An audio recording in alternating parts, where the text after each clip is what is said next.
So நம்ம Heera interiors பொறுத்த வரைக்கும் ஸோ ஆல்ரெடி இருக்கக்கூடிய விஷயத்தில் என்ன வந்து புதுசாக பண்ண முடியும் அப்படிங்கிறது பார்த்தும் பண்ணுவாங்க. அண்ட் புதுசாக கன்ஸ்ட்ரக்ட் பண்ணியிருக்கக்கூடிய வீட்டில் எந்த ஸ்பேசஸில் கபோர்ட் வைக்கணும், லைட்டிங் எப்படி ஃபிக்ஸ் பண்ணணும், ஸோ எந்த அளவுக்கு வந்து ஏர் சர்க்குலேஷன் இருந்தால் அதுக்கெல்லாம் சூப்பராக இருக்கும் அப்படிங்கிறத சின்ன சின்ன விஷயங்களை கூட பார்த்து பார்த்து நம்மளுக்காகவே வந்து சூப்பராக கன்ஸ்ட்ரக்ட் பண்ணி கொடுத்துட்ருக்காங்க.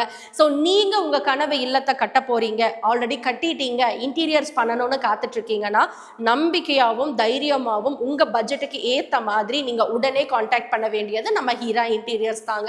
தமிழ்நாடு ஃபுல்லாக வெவ்வேறு மாவட்டங்களில் வெவ்வேறு ஊர்களில் வெவ்வேறு வீடுகள் வந்து ரொம்ப ரொம்ப சூப்பராக யூனிக்கான வேலை, காம்படேட்டர்ஸ் எத்தனை பேர் இருந்தாலும் அடிச்சு நகர்த்திட்டு வந்துட்டு இருக்காங்க நம்ம ஹீரா இன்டீரியர்ஸ். ஏன்னா அதுக்கு பெஸ்ட் எக்ஸாம்பிள் இன்னைக்கு நம்ம பாபநாசம்ல நீங்கள் பார்த்துட்டு இருக்கக்கூடிய இந்த அழகான வீடு தாங்க. ஸோ பாபநாசம் அப்படின்னு சொல்லும்போது உங்களுக்கு தெரிஞ்சிருக்கும், பக்கத்திலே பார்த்தீங்கன்னா திருச்சி, தஞ்சாவூர், கும்பகோணம் அண்ட் இது எல்லாமே நியரஸ்டாக இருக்கக்கூடியது. இங்கே இல்லாத காம்படேட்டர்ஸாங்க. ஆனால் அவங்க நம்பி நம்ம ஹீரா இன்டீரியர்ஸை இதே மாதிரி யூடியூப் பார்த்து பிடிச்சி போய் காண்டாக்ட் பண்ணாங்க. ஸோ அதே மாதிரி நம்ம ஹீரா இன்டீரியர்ஸ் இங்கே வந்து விசிட் பண்ணாங்க. ஆல்ரெடி இருக்கக்கூடிய ஓல்டு ஹவுஸை ரெனோவேட் பண்ணாங்க. அதில் என்னென்னலாம் பண்ண முடியும்னு பார்த்து நிறைய விஷயங்களை இம்ப்ளிமெண்ட் பண்ணி அவங்களுக்கு ரொம்ப சாட்டிஸ்ஃபைடாக ஃபீல் பண்ணியிருக்காங்க. ஸோ இந்த வீட்டோட ஹவுஸ் வார்மிங் எல்லாம் முடிஞ்சிருச்சுங்க.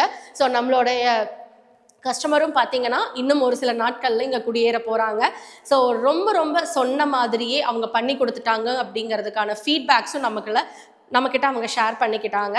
ஸோ நீங்களும் வந்து இதே மாதிரி உங்கள் வீட்டை அழகாக்கணும் அப்படின்னு யோசிச்சுட்டு இருக்கீங்களா? உடனே கால் பண்ணுங்கள் நம்ம ஹீரா இன்டீரியர்ஸ்க்கு.